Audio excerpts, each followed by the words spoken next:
It is probably true of every generation, but it sure does seem like in our world these days we have a lot of weeds, right?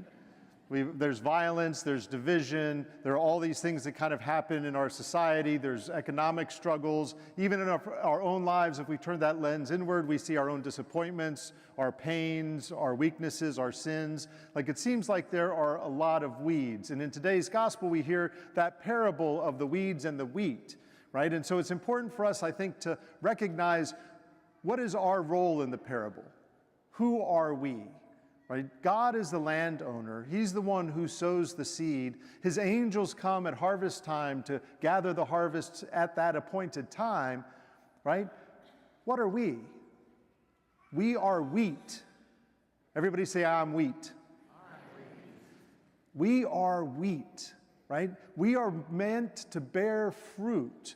Notice that we are not the judge. God is the judge. He's the one that makes the determination. He's the only one that knows the conditions of the heart. As in the second reading says, the one who knows the heart, right? God is the one who sees us, who sees all of humanity. And our job is not to be like the servants in the parable who want to separate, identify the weeds, and let's get them out of here, right? That's not our role. That's God's role. Jesus tells them, no, you're not going to separate them because you might uproot the wheat with the weeds. God knows the possibility of redemption in every human heart. God is patient. He is merciful. He is just, but he judges with clemency, right? God is the one who we entrust that judgment to. That's not really our role. So many of you know that I went to the Air Force Academy, and when I was at the academy, there was a man, William T. Crawford, who was a janitor. Right? He was a janitor, and at the academy, I don't know if you really know this, but about 99.9% of cadets want to become fighter pilots. Right? They're very motivated, very engaged, really want to go after it, right? And it's easy to overlook or even dismiss a janitor who's walking the halls, who's emptying the trash, who's sweeping up the floors, right? But William T. Crawford was a janitor at the academy. One of the cadets in a history class started reading a history of World War II and found this story of a private who had acted heroically under enemy fire and was thought dead, but received the Medal of Honor posthumously. In fact, he had been captured by the Germans and was a prisoner of war for 19 months before he was rescued and released.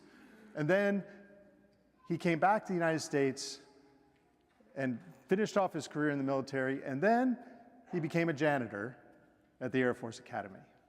And nobody knew that, but the cadet that was doing that research, he saw it and he said, that picture looks like our janitor, right? That person who was so humble and meek, doing all these things easily dismissed, was the one who was actually an American hero, right? That changed everything for the cadets, of course. They started to salute him. He never liked that, but he did notice that in his life, because the Medal of Honor had been awarded to his dad posthumously, thinking that he had already died, the cadets invited him in 1984 to be the guest at the graduation ceremony, and President Reagan awarded him the Medal of Honor in person, right? We don't know and can't judge from appearances. That's really God's job, right?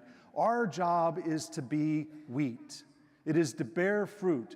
In the longer version of today's gospel reading, there's two other parables. The parable of the mustard seed and the parable of the yeast in the dough.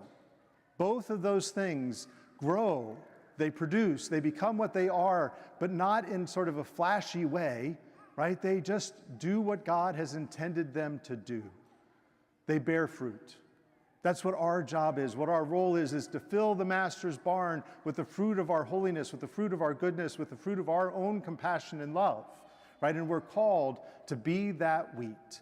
When we come to this Eucharist, it is not to try to identify who's sitting next to me as a weed, right? What we are here to do is to receive nourishment, to be able to be strengthened for what God has called us to be, to grow in the love of God and the love of neighbor, to be able to become the best version of ourselves, taking the next best step in discipleship. May we always recognize who we are. We are God's, and we are meant to bear fruit.